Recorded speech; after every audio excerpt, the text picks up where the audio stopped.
Morning students. पिछले कक्षा में इंग्लिश ग्रामर के अंतर्गत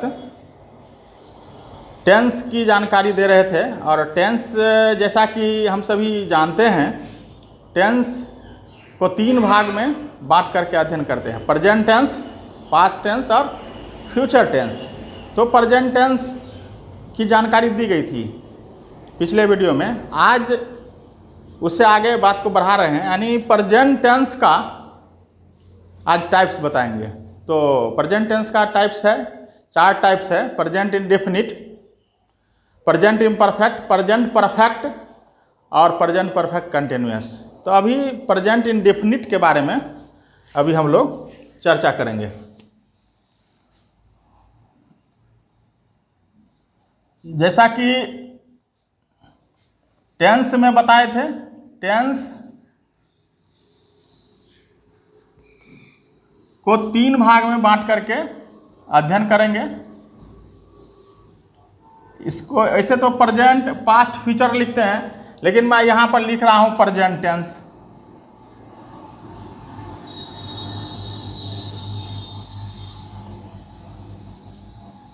यहां पर लिख रहा हूं पास्ट टेंस, यहां पर लिख रहा हूं फ्यूचर टेंस। यहां पर प्रेजेंट टेंस बीच में लिखने का मतलब क्या हुआ? अभी वर्तमान में जो समय अभी चल रहा है वो प्रेजेंट टेंस हुआ।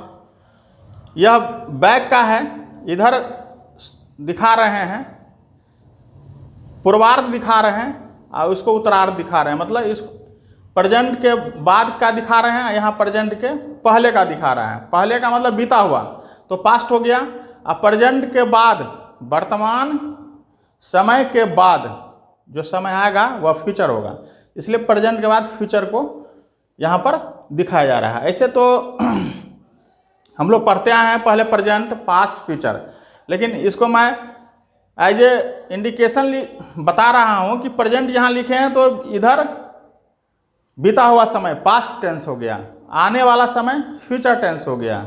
ये आने वाला है, ये इसको छोड़ चुके हैं, तो इस ढंग से इसको हम लिखे हैं। प्रेजेंट टेंस का जिक्र किया जा चुका है। आज जो हम बताएंगे प्रेजेंट टेंस का टाइप्स बताएंगे। तो यहां से हम उठाते हैं प्रेजेंट टेंस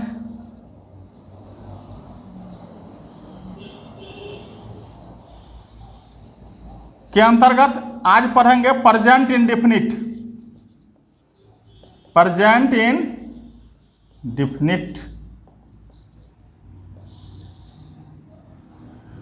प्रेजेंट टेंस का जो भी रूल रेगुलेशन होगा वह प्रेजेंट इंडेफिनिट का भी होगा।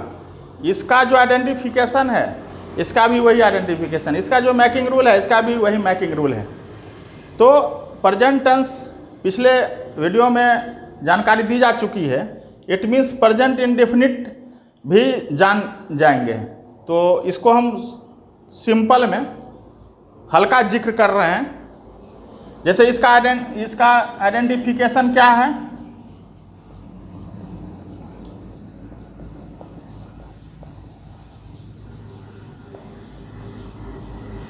आइडेंटिफिकेशन बस जो प्रेजेंट टेंस का था, वाक्य के अंत में क्या होगा?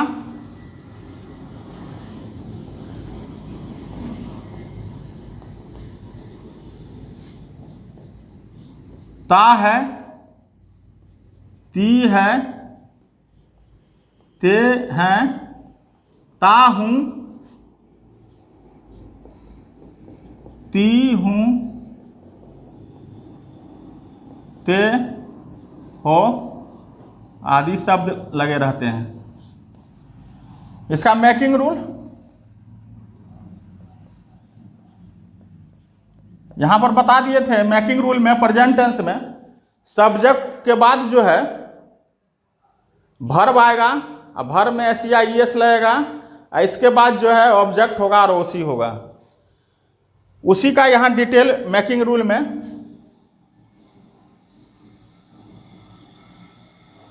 लिखेंगे। जैसे यहाँ पर इसका शॉर्ट बताए थे, इसका मेकिंग रूल। सब्जेक्ट पहले ढूंढेंगे, इसके बाद V1 में एस या ई एस लगाएंगे, इसके बाद ऑब्जेक्ट को ढूंढेंगे, इसके बाद OC यदि है तो OC लिखेंगे।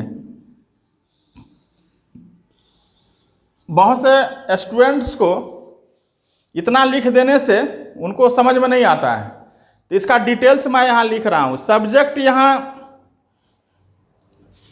तीनों पर्सन का हो सकता है, first person, second person, third person, और दोनों नंबर में हो सकता है। जैसा कि हम जानते हैं, फर्स्ट पर्सन का singular number I, plural number V, second person का सिंगुलर नंबर U और प्लुरल नंबर द, थर्ड पर्सन का singular number he, she, it, और दुनिया में जितना भी नाम है, और प्लुरल नंबर दे। तो ये सारा का सारा यहाँ पर सब्जेक्ट हो सकता है। तीनों पर्सन का दोनों नंबर यहाँ पर सब्जेक्ट का काम कर सकता है, और जैसा सब्जेक्ट रहेगा उसी के अनुसार V1 में एस या ई एस को लगाएंगे। इसके बाद तो ऑब्जेक्ट और OC को ढूंढ करके लिखेंगे। हमको बेसिकली इंग्लिश ग्रामर, चूँकि पढ़ने का यही उद्देश्य है कि हम कैसे इंग्लिश को लिख सकते हैं, पढ़ सकते हैं, इसके लिए इंग्लिश ग्रामर को स्टडी किया जाता है, पढ़ा जाता है, अध्ययन किया जाता है। बिना इंग्लिश ग्रामर के भी आप बोल सकते हैं, परंतु कहाँ क्या गलती अधिक से अधिक होगी वो कहा नहीं जा सकता है। इसलिए इंग्लिश ग्रामर के अंतर्गत बहुत सारे टॉपिक है। यदि उसको हम बारी बारी से जान लेते हैं तो हमें इंग्लिश को पढ़ने में, इंग्लिश टेक्स्ट बुक को पढ़ने में, समझने में, लिखने में सहूलियत होती है। इसीलिए इंग्लिश ग्रामर का अध्ययन हम लोग करते हैं। उसमें अभी हम फिलहाल टेंस के बारे में जान रहे हैं। टेंस, प्रेजेंट इंडेफिनिट टेंस के बारे में हम अभी जानकारी प्राप्त कर रहे हैं। जैसा कि ये सब की जानकारी पिछले वीडियो में दी जा चुकी है। इसको मेकिंग रूल में इतना एक लाइन में लिखे हैं, इसका डिटेल्स भी यहाँ पर लिखा जा सकता है। Can be written as this form. जैसे यहाँ सब्जेक्ट में भी I, we, you,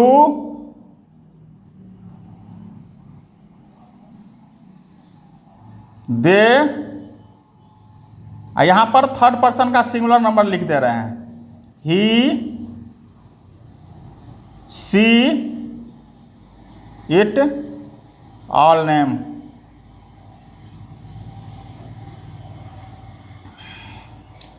इतना यदि हम इसको लिख देते हैं इस सब्जेक्ट के जगह,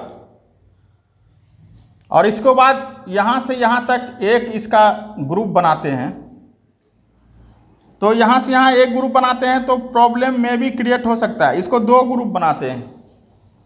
दो ग्रुप में यहाँ पर करेंगे क्या, I, we, you, they, यहाँ तक एक ग्रुप बनाते हैं। ही, सी, इट, ऑल नेम, यहाँ से यहाँ एक ग्रुप बनाते हैं, यहाँ से यहाँ। ठीक है, तो यहाँ सब्जेक्ट को दो भाग में बांट दिए हैं। यहाँ से I, we, you, they, he, she, it, all name.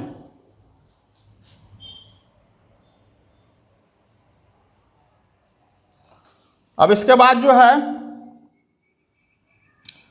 Verb यहाँ खोजेंगे तो यहाँ V1 लगाएंगे। इसमें एस या ई एस नहीं लगाएंगे। एस या ई एस थर्ड पर्सन के सिंगुलर नंबर में लगाते हैं।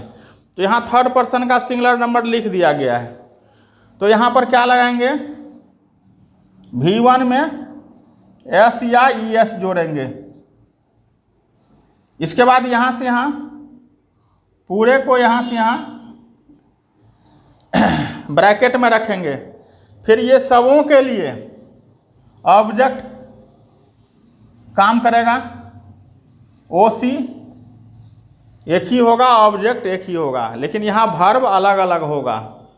यानी फर्स्ट पर्सन सेकंड पर्सन के दोनों नंबर और थर्ड पर्सन के प्लुरल नंबर में वर्ब में एस या एस का इस्तेमाल नहीं होगा, लेकिन थर्ड पर्सन के सिंगुलर नंबर में एस या ई एस का प्रयोग होगा। इसके बाद ऑब्जेक्ट और ओ सी सबों के लिए एक ही होगा। तो या तो ऐसे हम समझेंगे और नहीं तो एक लाइन में ऐसे समझेंगे। इसका स्ट्रक्चर मेन स्ट्रक्चर यही है, इसका डिटेल्स यहाँ पर है। आप या तो यह समझे नहीं तो इसको समझे। जिसको यह समझ में नहीं आ रहा है, यहाँ डिटेल्स दे दिया गया है। हम इसको कुछ एग्जाम्पल से इसको क्लियर करते हैं। कुछ एग्जाम्पल लेते हैं और इसको क्लियर करते हैं। यहाँ पर ध्यान देने की बात है, जो अभी हम टेंस पढ़ा रहे हैं उसमें जो भी हम एग्जाम्पल अभी देंगे वह सेंटेंस के अंतर्गत असर्टिव सेंटेंस का देंगे। बाद बाकी का अभी यहाँ पर देना हमें सही प्रतीत नहीं होता है। क्यों? क्योंकि फिर तो जिग-जैग हो जाएगा। इसलिए उसको पहले असर्टिव सेंटेंस में भी असर्टिव अफर्मेटिव का हम जानकारी दे रहे हैं। असर्टिव अफर्मेटिव पढ़ रहे हैं, असर्टिव निगेटिव भी नहीं पढ़ रहे हैं। इंट्रोगेटिव, इम्परेटिव, ऑप्टेटिव तो जब सेंटेंस पढ़ाने लगेंगे तब वहाँ चर्चा करेंगे। अभी टेंस के अंतर्गत असर्टिव सेंटेंस के बारे में पढ़ेंगे और असर्टिव सेंटेंस में भी असर्टिव अफर्मेटिव का पढ़ेंगे। राइट? तो यहाँ कुछ एग्जाम्पल से समझते हैं। जैसे पुनः मैं बात को लिख रहा हूँ, मैं पत्र लिखता हूँ।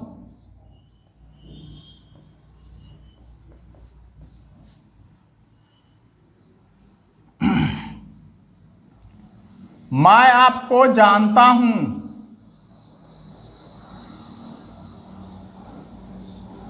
मैं आपको जानता हूँ। तुम रामायण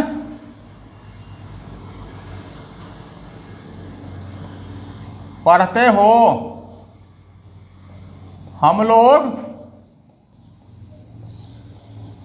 भात खाते हैं।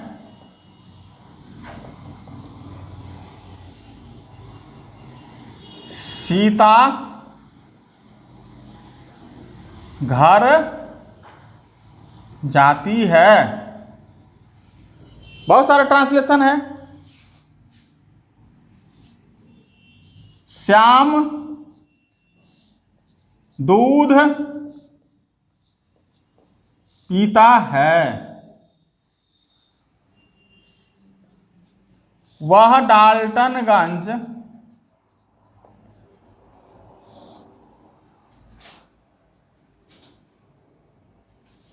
बाजार जाता है।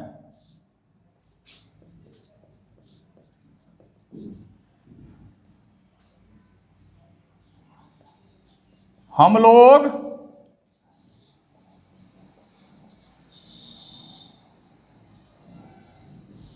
सतवरवा में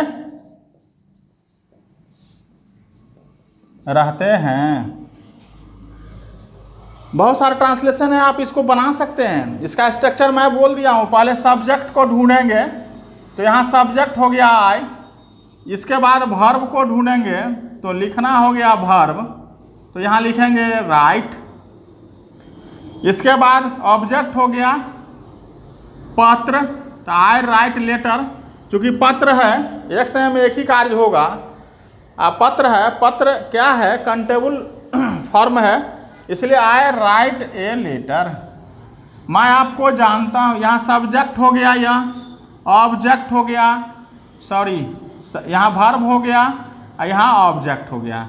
यहाँ V1 है, यहाँ सब्जेक्ट क्या है? फर्स्ट पर्सन का सिंगुलर नंबर है, इसीलिए इसमें एस या ई एस का प्रयोग नहीं किया गया है। जैसा कि इसका हम स्ट्रक्चर और उसका मैकिंग रूल, इसका क्या कहते हैं, ट्रांसलेशन फॉर्म करने का तरीका, ये सब का जिक्र हो चुका है। यहाँ फर्स्ट पर्सन का सिंगुलर नंबर है, इसलिए वर्ब में एस का प्रयोग नहीं हुआ है, एस या ई एस का प्रयोग नहीं हुआ है। V1 यहाँ लिखा गया है क्योंकि फर्स्ट पर्सन का सिंगुलर नंबर है। फर्स्ट पर्सन का दोनों नंबर सेकंड पर्सन का दोनों नंबर और थर्ड पर्सन का प्लुरल नंबर यहाँ रहेगा सब्जेक्ट, तो यहाँ V1 ही लिखाएगा, एस या ई एस नहीं लिखाएगा। एस या ई एस कब लिखाएगा? जब यहाँ थर्ड पर्सन का सिंगुलर नंबर होगा, तो यहाँ भर में एस या ई एस लगाएंगे। जैसा कि यहाँ पर देख रहे हैं सीता क्या है, थर्ड पर्सन का सिंगुलर नंबर है, तो यहाँ सीता लिखे। जाति है, क्रिया है, तो सीता गो, यहाँ घर अपना घर तो होम, दूसरे का घर हाउस, सीता गो होम। चूँकि यहाँ गो नहीं लगेगा क्योंकि सीता थर्ड पर्सन का सिंगुलर नंबर है, इसलिए एस या ई एस का इस्तेमाल करेंगे। तो चूँकि यहाँ गो में ई नहीं है तो ई एस लगाएंगे, GOES, गोज, सीता गोज। इस बात को हमें समझना होगा। जब तक हम यह नहीं समझ पाएंगे कि एस या ई एस कहाँ लगाएंगे, एस या ई एस कहाँ नहीं लगाएंगे, बस यूँ ही पढ़ते जाएंगे, तो कभी आई गोज बोला जाएगा, कभी यू रीड्स बोला जाएगा, कभी यू रीडिंग बोला जाएगा, है कि नहीं? तो ये सब यदि आप जानते हैं तो एक दिन आपके पास नॉलेज हो जाएगा इंग्लिश समझने के लिए, इंग्लिश बोलने के लिए। तो धीरे धीरे step by step English grammar को आपको समझना पड़ेगा। इंग्लिश ग्रामर यदि समझते हैं तो इंग्लिश एक दिन आप बोलना लिखना सीख जाएंगे। और चूँकि इंग्लिश ग्रामर कैसे सीखा जाता है, इंग्लिश आखिर आपको समझना है, स्पीकिंग करना है, रीडिंग राइटिंग करना है, तो कैसे सीखना है? बस कैसे, जिसको साइकिल चलाने नहीं आता है और उस बच्चे को साइकिल चलाना है तो कैसे सीखता है? धीरे धीरे कभी साइकिल को पहले शुरुआत में उसको पकड़ता है, फिर वह ट्राई करता है, फिर वह गिरता है, फिर प्रयास करते करते एक दिन वह साइकिल चलाने का मास्टर हो जाता है। ठीक उसी प्रकार आप सनय सनय, चूँकि यह जूनियर क्लास स्तर का इंग्लिश ग्रामर को बताया गया है, उसमें भी टेंस से स्टार्ट की गई है उसी में, और इससे हार्ड से हार्ड वाक्य दिए जाएंगे, उसको आप बनाएंगे तो आप धीरे धीरे आपको समझ में आने लगेगा कि हमें करना क्या है, और आप एक दिन इंग्लिश बोलना सीख जाएंगे। राइट? तो थर्ड पर्सन का सिंगुलर नंबर है तो सीता गो नहीं होगा, सीता गोज होगा। थर्ड पर्सन के सिंगुलर नंबर में एस या ई एस का इस्तेमाल होता है। तो सीता गोज होम। ठीक उसी प्रकार वह डाल्टनगंज बाजार जाता है, तो वह, तो यहाँ ही लिखेंगे, और जाना यहाँ क्या है, वर्ब है, तो ही गो। और यहाँ पर डाल्टनगंज बाजार ऑब्जेक्ट है, तो यहाँ लिखेंगे डाल्टनगंज, डाल्टनगंज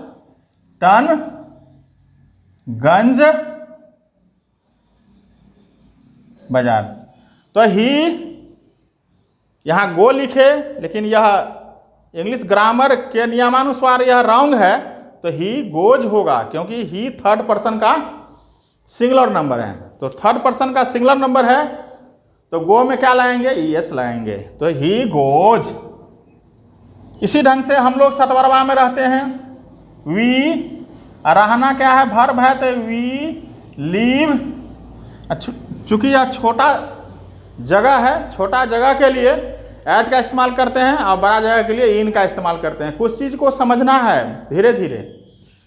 तो वी लीव एट सतवर्बा, वी लीव एट सतवर्बा। यहाँ लीव्स नहीं होगा, क्योंकि यहाँ यह जो वी है फर्स्ट पर्सन का प्लुरल नंबर है, इसलिए फर्स्ट पर्सन के प्लुरल नंबर में वर्ब में एस या ई एस का इस्तेमाल नहीं किया जाता है, इसलिए वी लीव एट सतवर्बा होगा। ठीक है? तो इसी ढंग से हम लोग आज प्रेजेंट इंडेफिनिट के बारे में जाने। आप शेष जो बचा हुआ है फटाफट आप भी इसको बना सकते हैं। हमें तो लगता है कि कुछ स्टूडेंट बना भी लिए होंगे, पुनः मैं इसको लिख दे रहा हूँ। आई नो, मैं आपको जानता हूँ, आई नो यू। तुम रामायण पढ़ते हो, यू रीड द रामायण। ठीक उसी प्रकार हम लोग भात खाते हैं, we eat rice, we eat rice. Shyam दूध पीता है, श्याम ड्रिंक्स मिल्क। तो आप लोग ये सारा का सारा जो ट्रांसलेशन हम यहाँ दिए हुए थे आप समझ गए होंगे, how to convert in English form. यहाँ हिंदी फॉर्म में लिखा हुआ है, इसको कन्वर्ट आप कैसे करेंगे, ट्रांसलेट इनटू इंग्लिश कैसे करेंगे। ये प्रेजेंट इंडेफिनिट के तहत है, सब के अंत में ता है, ते है, ती है, ये सब है। आपको यह सब समझना होगा कि किस फॉर्म का है, किस टेंस का है, और उस टेंस का मेकिंग रूल क्या कहता है, उसी के अनुसार हमें इसको शनै शनै धीरे धीरे सीखना है और एक दिन आपको नॉलेज हो जाएगी। ठीक है, ओके, थैंक यू।